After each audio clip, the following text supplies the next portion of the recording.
Hi guys! Welcome back to my YouTube channel. So for today's video guys, ay puntahan natin yung garden na prepare kahapon. So ito na siya guys. So nagyan siya ng mga kawayan para protection sa mga iba't ibang mga hayop guys. Like aso, mga bata na pumupunta dito guys. Baka maapakan yung mga tanim. So ito na siya guys. Ready na for planting. Okay, so actually guys, may tinapon na dito si mother na petchay, yung mga seeds.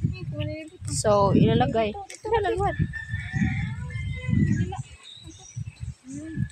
So, lalagyan rin ng ano guys, satamnan rin ng mga sibuyas.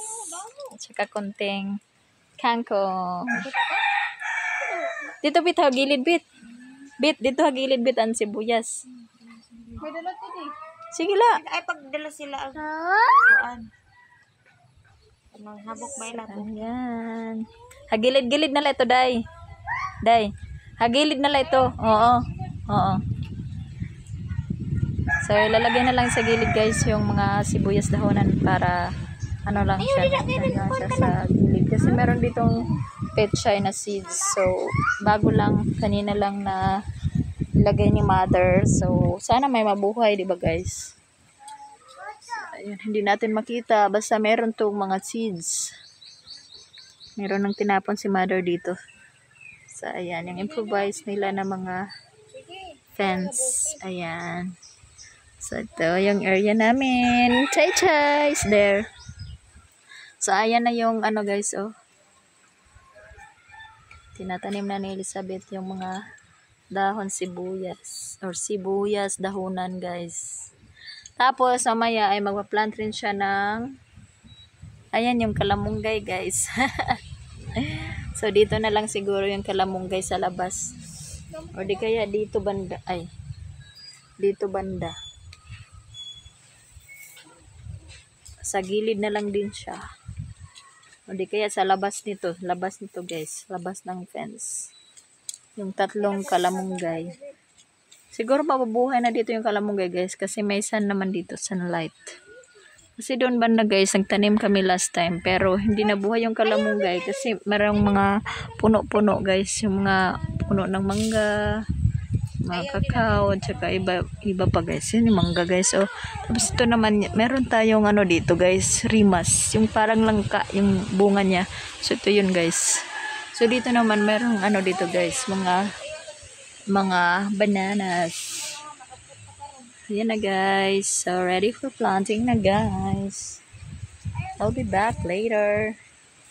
So, ayan guys. Dali lang yan matanim niya bit. So, kaya ba yung ano natin ngayon guys, diba garden? Medyo malaki-laki siya. How are you? By my dad. So, ayan na si Elizabeth guys. Sasabi ko dyan na lang yan sa gilid kasi merong tinatanim na mga petchay dito sa gitna. So, hindi pa siya kikita kung mabubuhay ba siya o hindi. Importante, may na ilagay na si mother. So, ayan yung seeds guys. So, kikita ko po nandyan yung seeds. Ayan yung seeds. Yan. Yung medyo ano guys. Oh. Yan, mahangin dito guys. Napakahangin. Oh, tingnan nyo guys. Ang daming ano guys. Ganda ng weather dito sa labas. Dahil mahangin. Libre na ang air dito. Ayan, dito sa probinsya ng Biliran. Ayan. So, meron nang natanim si Elizabeth guys. So, yan pala yung basurahan namin dun guys. So, dati basurahan ito. So, dinalis yung mga basura. So, ginawa ng garden. So, doon na ano yung basura, guys. So, ayan na siya.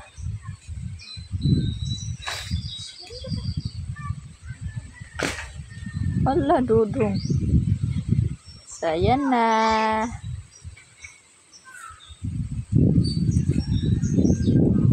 That's it, guys. So, dapat anuhan rin to alagaan. Dili da. Amo didi ano mabuhi ba da didian kuan kalamunggay. Usangad da. Usangad to. Mas dida. Ang problema ba masunog? Kung dito dapit. Ba hindi dinala naglinya. Para diriya masunog. Kasi nagsusunog rin minsan doon guys. Sana. So, ayan na siya. Uy, chay! Actually guys, pumunta lang ako dun sa labas para mag-video. So, mayroon naman akong trabaho dito sa loob. Let's see. Ayan na guys. So, ayan yung trabaho ko. So, busy para sa Flores de Mayo guys. Kasi meron kaming Flores de Mayo. So, ayan. May 13 na ako. And then, mapiprint ulit ako. So, kunti na lang yung bond paper natin guys, no? Oh my God. So, ayan guys. Trabaho ko. So, done with May 13. So, dadako na tayo sa May 14 guys.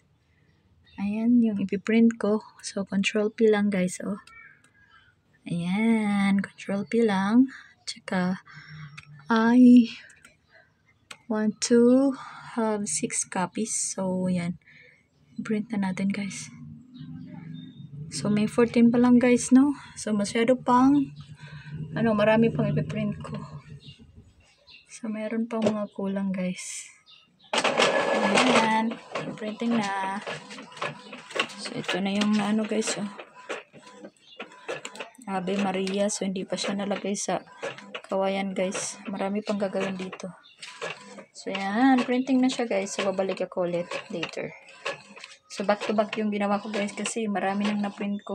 So, as I said guys, dito na nga ako guys. Bumalik ako ulit. So, mamaya magtatanim rin ng lemongrass. Lemongrass, diba?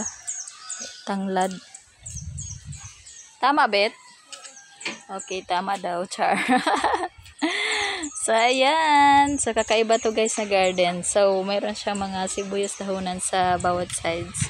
Pero hindi lahat yata malalagyan guys. Kasi, konti lang yung natitira na mga sibuyas dahunan. So, ayan yung natapos guys.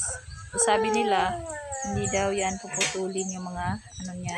So, gaya ng ginawa namin sa school. So, yan yung ginawa namin. Ganyan lang siya. Tapos, inililigan. Tapos, pag healthy yung natin, edi, grow yan siya ng mararami siya, rarami. Mataba yung soil, edi maganda siya tingnan.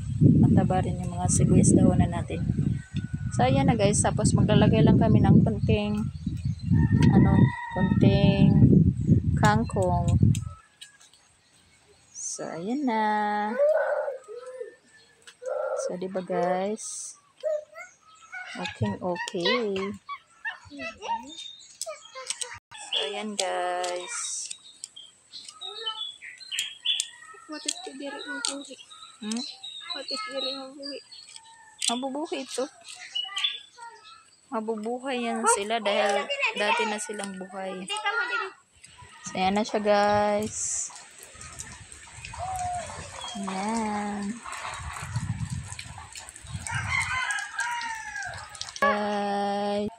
Okay guys. So, ayan pa yung itatanim mamaya guys. Tapos yung malunggay.